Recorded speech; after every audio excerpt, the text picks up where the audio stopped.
Welcome to rSlash Prorevenge, where OP breaks up a family to get his revenge. Our next Reddit post is from Neither Glove.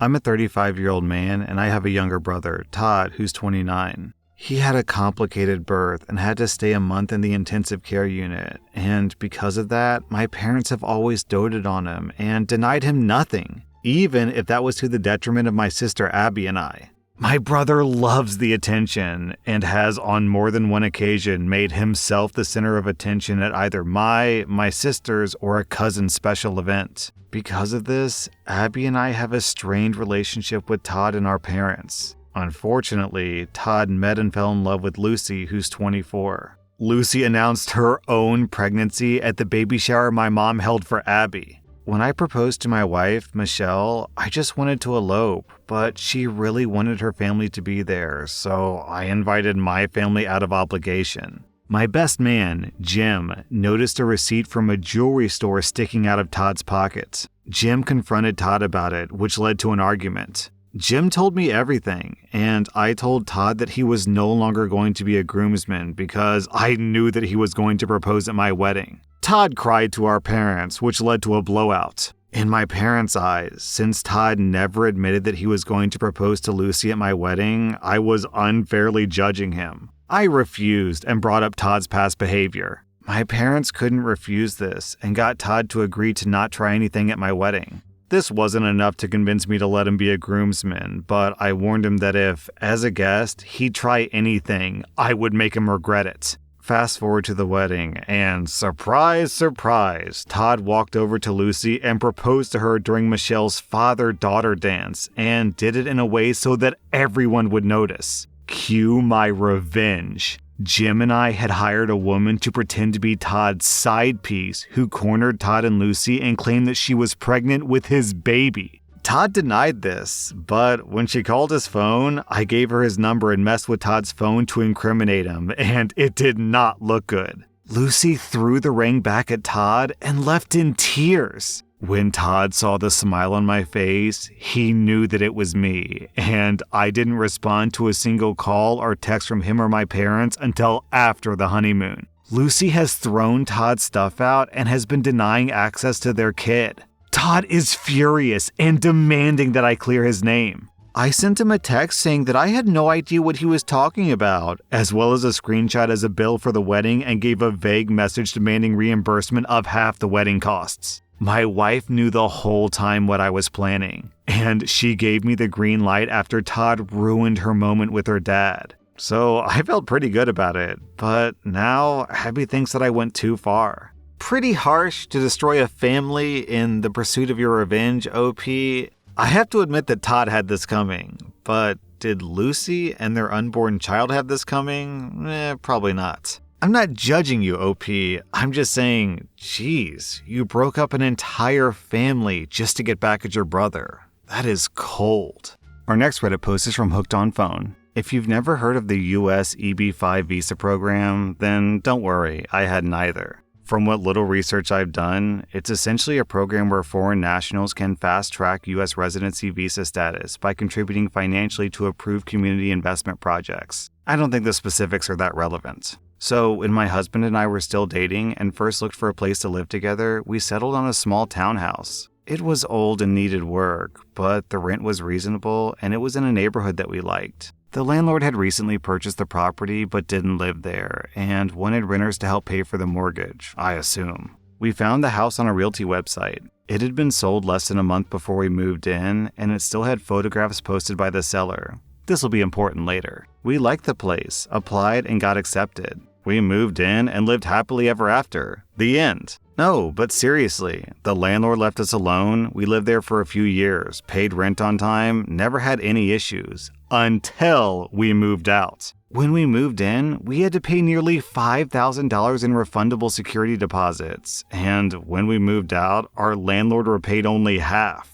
We were confused, as the lease laid out the steps the landlord had to take in order for them to keep the deposits. Central to that requirement, the landlord had 45 days to provide us with an itemized list of damages that we caused, as well as the cost to fix each thing. 45 days came and went, and we never got an itemized list. So we contacted them and asked them for the list. We received a mostly blank one-page invoice for $2,500 to repaint, remove TV mounts, patch holes, etc. It wasn't itemized and there were no individual charges, so we asked for pictures of the alleged damages. The landlord immediately got hostile and refused, so we filed suit. The landlord hired an attorney to represent him, and the attorney submitted an itemized list as well as pictures. We printed date-stamped copies of the photos posted by the previous realtor. The same photos submitted by the landlord's clueless lawyer. The clerk overseeing the matter found in our favor immediately. Because the landlord had lied about the photographic evidence, the landlord was also found to be in breach of contract and was assessed treble damages, plus interest, penalties, and court costs. Yay for us!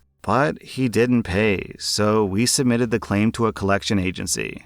We eventually recovered most of the final judgment, so we were happy and left it at that. Until, unbeknownst to us, the landlord was an EB-5 applicant. Apparently, the breach of contract, him going into collections, and the shenanigans surrounding the dishonesty regarding the lawsuit made it back to whoever was reviewing their visa application. The landlord's visa application was denied. He ended up having to cash out of his US investments, and he won't be eligible for this visa again. The final outcome was an unintended consequence, but I kind of feel like he got what he deserved. Our next Reddit post is from Caustic Apathy. My family lived in a house that was owned by, according to one of my family members, benevolent landlords. They lived there for 2 years on lease. The lease expired, so they started living there on a month-to-month basis. My family member who lived there was named Mary, and her husband, John, suggested they renew their lease. But Mary was convinced that they had established a relationship of trust with the landlord, so she insisted there was no need to do so. This was their first mistake. Sometime after, there was a storm that knocked over a relatively flimsy and, frankly, hideous chain-link fence that was built around the house. Now, because Mary and John kept important things in their yard, they needed that fence. The landlords were looking around for contractors to rebuild the fence, but John had an idea that he felt would be beneficial for everyone. See, John and Mary really loved that house, and they were hoping to someday buy it off the landlord's hands. So, John suggested that he build the fence instead. He would only charge for the materials required, and he would provide the labor at no cost under one important condition. The landlords must promise that they had no intention of selling the house. Our landlord, Benny, not only promised John that the house wouldn't be sold anytime soon, but even went as far as saying that they would only ever consider selling the house to John and Mary. And so, a deal was made. John would rebuild the fence more beautiful than it had ever been before, and Benny and the other landlord would ensure that John and Mary would keep living in that house, enjoying the fruits of their labor, until the day that the landlords finally decided to sell the house to them. John and Benny agreed upon the fence's dimensions and material. They decided on wood and decided the fence would be built fairly tall. John bought the materials and Benny paid John for the expenses. Halfway through building the fence, John asked Benny about whether he wanted certain changes in the backyard that would, along with the fence, make the land value skyrocket. Benny said that he would love these changes. Now, this next part is important. John looked Benny in the eye and said, "If you have any intention of selling this house to someone other than us, tell us now and I'll stop the entire project. I am only interested in building this under the condition that I will get to enjoy it." Benny responded equally clearly, "You and your family will get to enjoy this home indefinitely. Feel at ease and do whatever you want with this yard." And so the fence was finished and it was beautiful. This is the part where I come in. I came to visit my family, and I helped them finish the fence and clean up the yard. I wasn't particularly happy about the terms of this agreement, but there was nothing that could be done about it now. Now comes the part where my family gets screwed hard.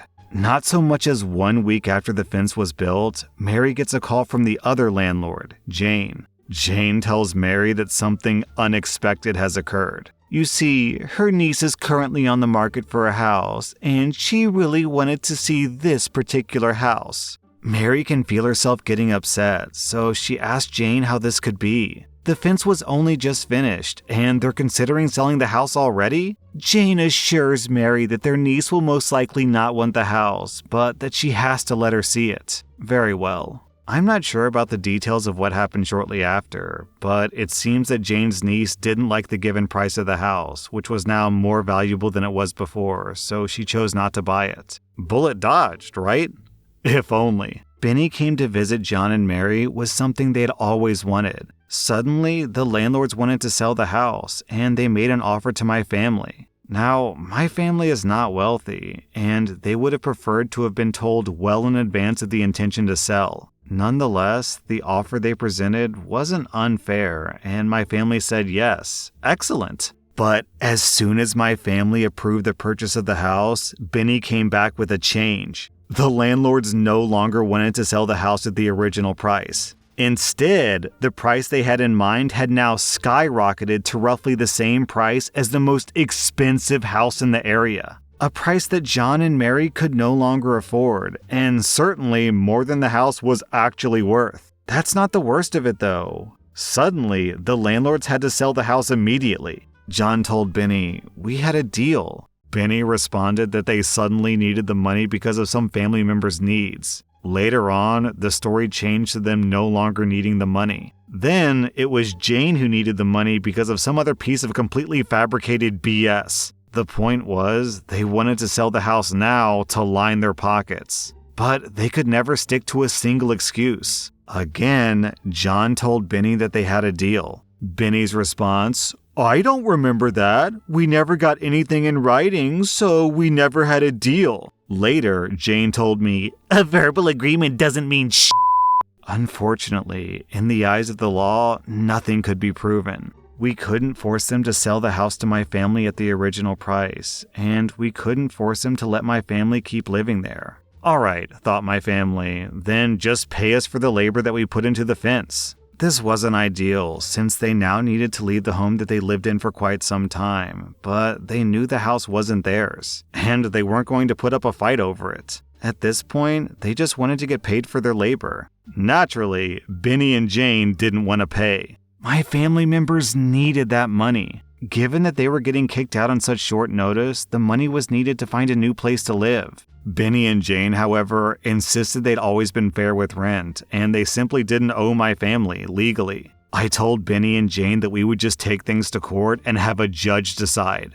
Given the fear of court, Benny and Jane decided that they would pay my family, but that the labor for this beautiful fence just wasn't worth much more than the materials it was made of. The labor couldn't possibly be that much, they reasoned. Also, they would only pay for the labor of the fence, not for the rest of the work that was done to the yard. Well, everyone decided to get an estimate. The average we got was $3,000 for the labor. Benny and Jane managed to get one estimate from one of their family members at $350. What a joke! The day that we had to leave arrived, and Benny and Jane paid my family far less than what the labor was actually worth. My family left. We lost so much. We put so much effort into building this fence with the intention of getting to enjoy having it. All that just to have it taken away and to barely even get paid for the labor. To get screwed over by these two douchebags. This was unacceptable to me. We couldn't win anymore, but I didn't want them to win either. So, the revenge. I read up on fences. I learned far too much about what was and wasn't allowed when it came to fences. I memorized every effing rule. I learned when permits were and weren't needed. I learned what the allowed dimensions were. I learned about whether fences needed finish. Oh boy, the things I learned about fences. I learned that you don't need a permit if your fence gets damaged, so long as you're rebuilding the exact same fence. But this new fence was wood, and the old fence was chain link. I learned that the fence had to be painted, but this one wasn't. I learned that fences had a very specific height limit, one that this fence violated. These people were so happy to stick to the letter of the law when it came to screwing over my family, so I decided that I, too, would stick to the letter of the law. Somehow, the county found out that the fence was unpermitted, unpainted, and far too tall. Shortly after the county found this out, Benny and Jane got a visit from the county right before they managed to sell the house at their obscene price. Wouldn't you know it, their fence was built illegally. Now, sometimes you can just get a permit after the fact, but their fence wasn't allowed to be built the same way that it was. They didn't have any plans, any inspection, or any of the other things the county required. So the fence had to come down. My family got a very angry call. The landlords accused my family of never getting a permit, something that my family literally couldn't do, given that it wasn't their property. Besides, it was the landlords who assumed that no permit was needed, and my family knew nothing about how permits worked. So, the fence had to be torn down. There goes the money they saved by not paying my family. And they lost their prospective buyer. There goes all the money they wanted to make. Also, the land value of the house went down. There goes the price point they wanted to sell the house at. And finally, they had to build a new fence, since no one would want to live in a house that didn't have some sort of fencing. Looks like they have to pay for a new fence, labor and all, from an actual contractor. We didn't win, but neither did they, so F you! Well, OP, you said that you both lost, but they definitely lost more than you did. Because what you lost was the price of labor in building the fence, but they lost the materials and the materials again for building the fence and the labor and the loss in price value for the house that they were trying to sell. So just sort of estimating, I'd say that your family lost about $3,000, but they lost probably north of $10,000, depending on how much the house was worth. So yeah, it's like a lose-lose situation, but they definitely lost more than you did. That was rSlash_Prorevenge, and if you like this content, check out my podcast where I publish the exact same episodes. Also, hit that subscribe button because I put out new Reddit videos every single day.